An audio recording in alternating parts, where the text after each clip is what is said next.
Live from the Channels Television Global Headquarters here in Lagos, Nigeria, you're watching Newsroom series. I'm Dominic Iwiwa, and today our focus will be on the South region. We begin with major news from Delta State in what may be described as a major blow to the People's Democratic Party, as all members and major stakeholders of the party have formally defected to the All Progressives Congress. The announcement was made after critical stakeholders, including Governor Oborevwori, former Governor Okową, and other state party leaders met behind closed doors. Come. Let them move, let them turn, let them move.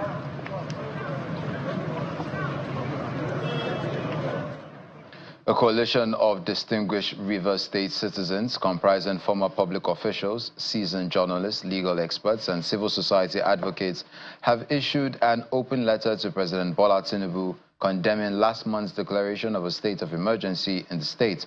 The signatories, many of whom have held critical roles in the state's political, media, and legal spaces, described President Tinubu's move as a blatant abuse of executive power and a gross violation of the constitutional rights of Rivers people. The emergency declaration, which also saw the suspension of Governor Sim Fubara, his deputy Professor Ngozi Odu, and all members of the Rivers State House of Assembly, was labeled by the group as dangerously unconstitutional and a direct attack on the democratic principles upon which Nigeria is founded. The letter, addressed to the President and copied to the National Assembly and international observers, meticulously deconstructed the legal and constitutional context surrounding the emergency declaration.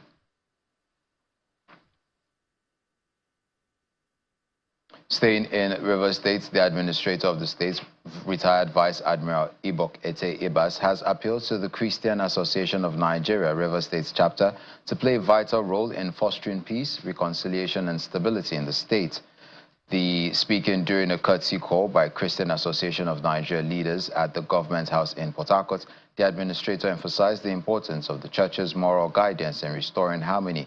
He called on the church to support his efforts of restoring unity and democratic governance in the state. In their response, the Rivers State chapter of CAN, Most Reverend D.E. Kala Dukubo, appealed to the administrator to ensure that critical aspects of governance are not ignored during the period of emergency rule, especially as it affects environmental sanitation.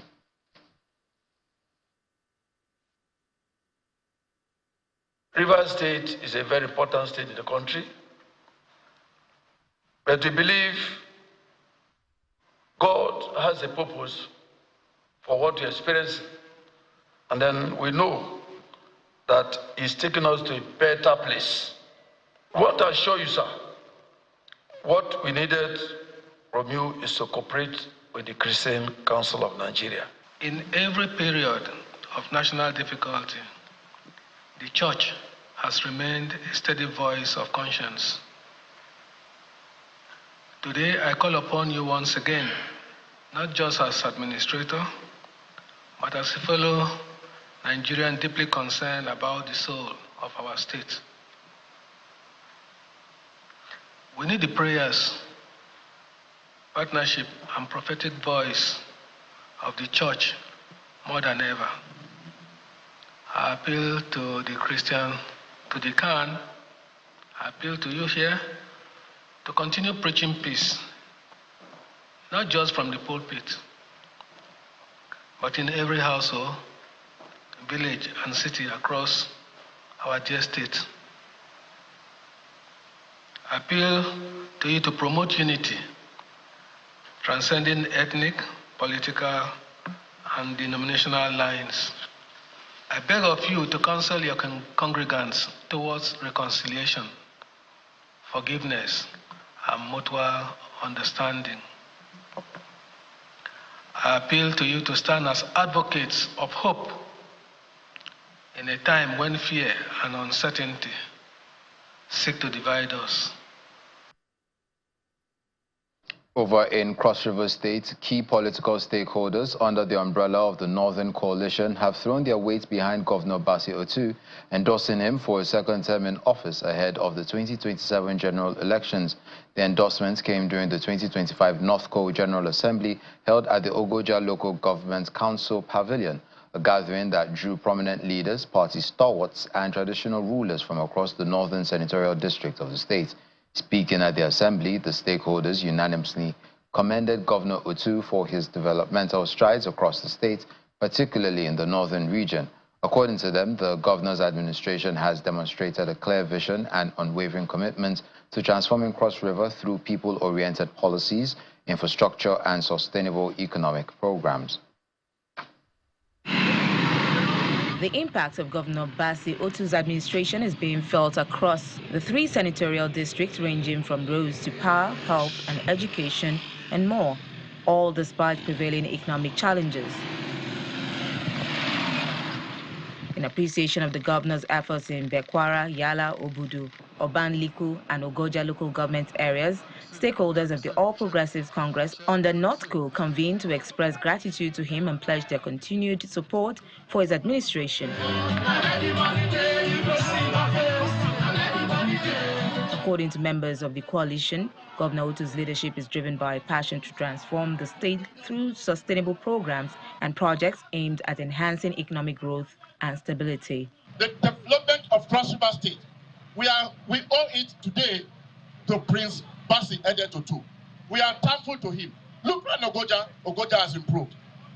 Ogoja has improved. Look around Yala, just last week, the main economic backdrop of the north, which is the Yala, the Kukumfam Road, has just been improved. We owe Prince Otu a clap of ovation.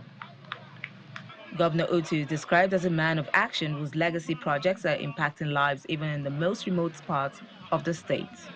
We've decided as a people to come together, not only to pass a vote of confidence in him, but to endorse him to go for his second term.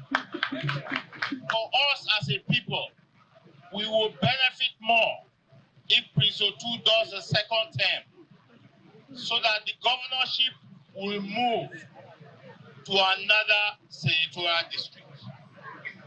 Maybe we will be the beneficiaries of it. But if not, it will not take long for the governorship to come to us in the northern senatorial district. Incidentally, the Deputy Governor, Peter Ode, is a part of this bloc. He thanks his people for their support and reaffirms the government's commitment to drive economic inclusivity and development through continued engagement and infrastructure investment. The North have demonstrated what we know best, and that is love. We have shown that we can love each other. And this love that you have shown today, let me on behalf of Senator Prince Bassey Otu say that you will never regret this love that you have shown to the governor and myself today. This government will not rest until development comes to the northern part of Cross River State. What you are seeing is just the beginning. I can assure you that there is more to come. There will be more roads that will be done. There will be health care that will be done. Our transport system is going to get better. And the governor himself has said it is a people's first government. And the people of Cross River North are going to be the people that will enjoy this government. I give you this assurance.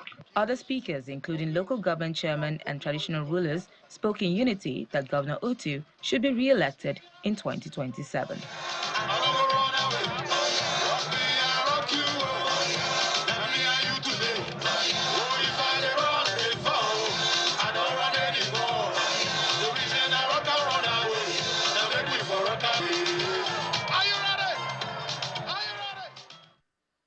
The governor of Edo State, Monday Okową, has indicated his intention to resuscitate an education facility, Ogbonna Juniors Girls Secondary School in Esako Central Local Government Area, reportedly abandoned by the previous administrations after it was built and equipped by the federal government. The governor made the pledge after a tour of the facility in company of government officials and the chairman of the governing council, Ambrose Ali University, Dan Oribi, an indigene of the area. He says the school was established as part of the federal government's Universal Basic Education Commission's initiative in 2014, and its disuse is a waste of public funds. This is a massive infrastructure that was built with taxpayers' money, and just because the government then we're not APC, so they refused to utilize the school, and which is, to me, is condemnable. Let me let you know there are facilities here. So we are going to bring back the school so that children can be here. It's a serious something that we cannot allow government money to waste. Well, I'm indeed pleasantly surprised at this visit by the executive governor of Edo State to this school. I want to say that this was a school that was built by the efforts of the federal government many years ago. Obaseki was here. He promised that the school will be opened, and after that, we never heard anything from the government again. Just this morning, I got a call from the governor asking whether I was in my community. I said yes. He said he has records that there is a school that has been abandoned, built and abandoned, that he would like to pay a visit to the school. That is the reason why we are here. On behalf of Ogbona community, I want to especially thank you for taking our time. You have come out this afternoon, gone into the bush. I thought by the time you get to the gate, you will say, this is an abandoned school. I have seen it.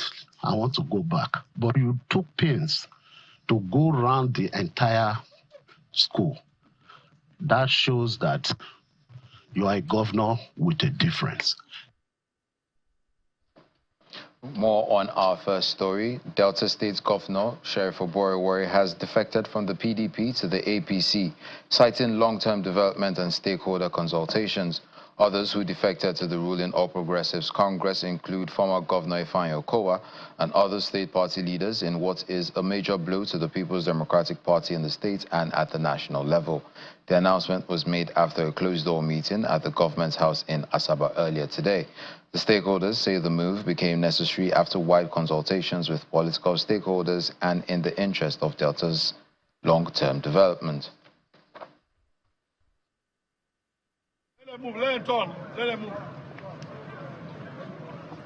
Now to food security. As part of efforts to enhance food production and promote agribusiness in Bayelsa State, the state government has trained and empowered 200 farmers with agricultural skills and financial support. The initiative, implemented through the Ministry of Agriculture and Natural Resources, is expected to strengthen local food systems and drive economic growth. In its continued drive to reposition agriculture as a major contributor to the state's economy, if you don't plant, there is nothing you can see. The Bayelsa state government has empowered 200 farmers with intensive training and financial support totaling 100 million naira. These beneficiaries recently completed agricultural training in Nasarawa State, gaining practical knowledge in modern agro practices. Use it to have more money in your pocket. Now back in the state, they are being handed starter packs to launch or expand their agro ventures with the goal of improving food sufficiency across Bayelsa.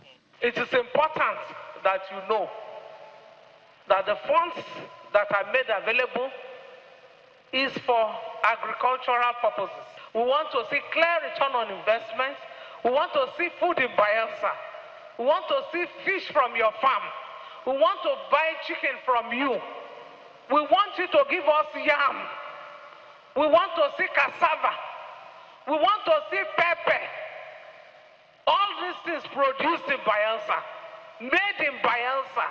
This intervention follows a similar program in 2022 with over 400 beneficiaries. In 2022, 404 farmers were sent to the International Skills Acquisition Center in Nasarawa State by the Bayelsa State government to be involved in intensive training in agriculture, which covered various aspects of agriculture. The focus The center was more of innovative and integrated agricultural value chain. The essence, the objective is to improve the proficiency of Bayelsa farmers in agriculture and agribusiness. The plan primarily for all these farmers is to have you all actively involved in agricultural activities geared towards food production. And for the beneficiaries, the government support will greatly improve their chances to expand their agribusiness and contribute to the state's food production targets. We are determined to make the difference because we are aware that Bayelsa is suffering, and we are aware there is food scarcity in Bayelsa. And since the state government has supported us by empowering us to go into agriculture, we believe we will do our best. I beat my chest that I will use my position as the president to do the needful to make sure our cooperatives stand effective in terms of agriculture. We are very glad. We feel very happy that, yes, the government is coming to the real issues of the day and touching the lives. So we are very happy for that. With this support the government has given to us, we will be able to use the 8.5 to achieve a goal. With starter checks already issued and training completed, the stage seems set for the farmers to play a vital role in transforming Bayelsa's agricultural landscape.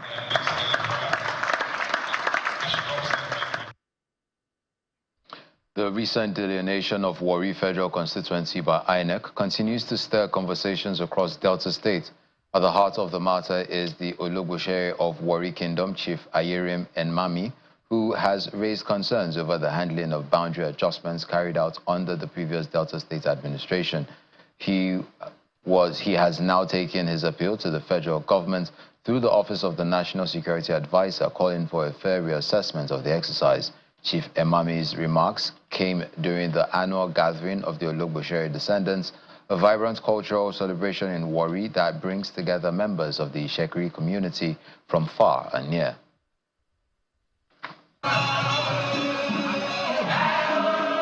It's a colorful display of Ishekiri culture as sons and daughters of the Ologbosere family converge for their yearly celebration of their heritage.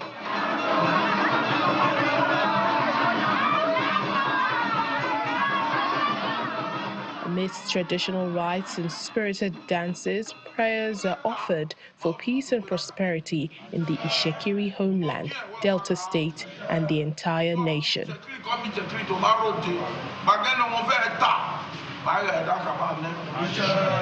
This year's event, however, comes with an added tone of advocacy as the Ologbosere of Warri used the occasion to express concerns over the implications of the recently implemented constituency boundaries. Federal government gazette. What I am showing you is federal government gazette.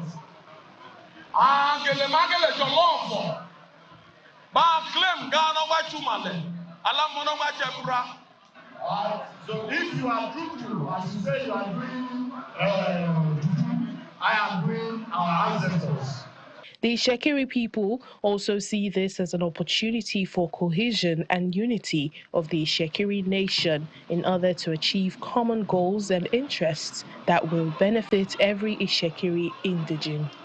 Ologbosere family is as united as ever, and they queue behind Chief Ayerim Enmami as the de facto and the de jure Ologbosere of Warri Kingdom. So that's the significance of today. And of course, it's also an opportunity for Chief Ayerim Enmami as the Ologbosere of Warri Kingdom to offer prayers to the Ishekiri nation, to Warri Kingdom, and to also speak on some issues. You know, be it the issue of boundary adjustment, be it the issue of delineation of the Warri Federal Constituency by INEC, which was very unjust, unfair, and criminal. One of the reasons I came here is because I see an opportunity to begin to build bridges of friendship across all the divides in the land, because this is a time to pull together and begin to realign forces, begin to realign our interest in the overall best interest of the Shekiri nation. As the Ishekiri people celebrate their heritage, they also continue to seek recognition and fairness in the governance structure that defines their place in the nation. While the delineation issue remains under review, the Oborevwori's message is clear: a call for peace, dialogue, and respect for tradition is shaping the future of Warri Kingdom.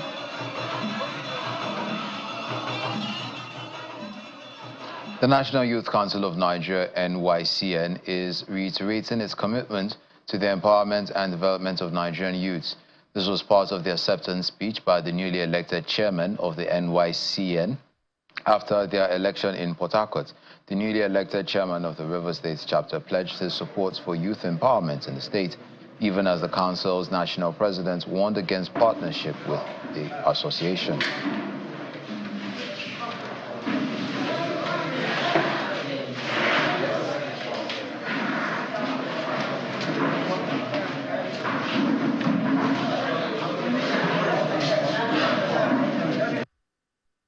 I actually assure you that we will go all out to bring all the youths of River State together. We will sensitize them, we will engage them in meaningful programs so that they will know that we can't be manipulated at all levels or be deceived with some level of tokenism and all that.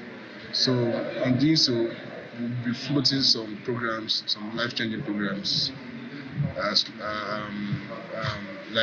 For example, skill acquisitions. We intend floating that first to engage the youth. Youth Council is not a political platform. It's not a partisan group. Nobody will be used against the Constitution. If it does that, the Constitution is clear. It will be automatically dissolved. You can't use Youth Council to go and endorse any political party for a contest. But we support government at all levels, both the federal level, both the state level, both the local government level. We work with government and we promote youth agenda and mediate between the government and the young people, or to feel that the young people interest in this country, Nigeria. I charge them diligently to carry out their duty in line with the mandate and the provision of the Constitution, and to ensure they should know they are serving the public. They are no longer serving their personal or their family, and listening to the youth constituency more in their decisions and anything they will do. But I'm here to give them support as the president of the National Youth Council of Nigeria. Akwa Ibom State Police Command has donated food items to orphans in the state as part of activities to mark the 2025 Easter season. The Commissioner of Police, Akwa Ibom State Command, CP Baba Azare, made the presentation when he led officers and men of the command on a visit to an orphanage home in Uyo. Speaking during the visit, the Commissioner of Police, Akwa Ibom State, CP Baba Azare, says the visit is part of the command's routine to reach out to the less privileged and vulnerable in the society, especially during such seasons. According to the CP, the exercise also aims to give hope to these orphans as well as strengthen the relationship between the command and members of the public. I believe that if you want divine intervention in crime prevention in the state, you also have to pay homage to these vulnerable children that have lost their parents and have been taken care of by the government. By us coming here is to seek God's blessings also, to seek support from the God as well for all that we are coming to share with them. We have taken it as part of our own routine activities in the command to also pay visits, to always pay visits to orphanage homes where we sympathize with those that lost their parents and are here receiving shelter, and also to contribute our quota to them. We'll continue to support the vulnerables. We'll continue to go closer to the community. We'll continue to also seek God's support and assistance through this type of gesture that we are coming to see, to pay homage to the orphanage by God's grace. And that's where we draw the curtains on this edition of Newsroom series. I'm Dominic Ibiwu. Have a profitable day.